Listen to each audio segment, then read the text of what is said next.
दोस्तों, जैसे मैच में सहवाग और द्रविड़ दोनों खिलाड़ी हैं, तो दोनों में आप डिफरेंस देख सकते हो। एक अग्रेसिव है और दूसरा डिफेंसिव है। दोनों की स्टाइल अलग अलग है और दोनों अच्छे बैट्समैन हैं।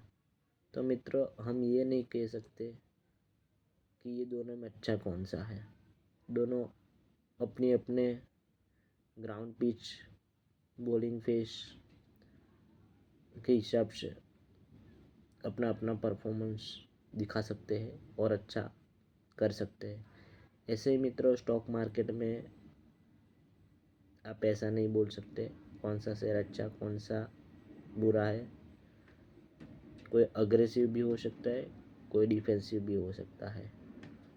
तो हमारी रिस्क कैपेसिटी क्या है,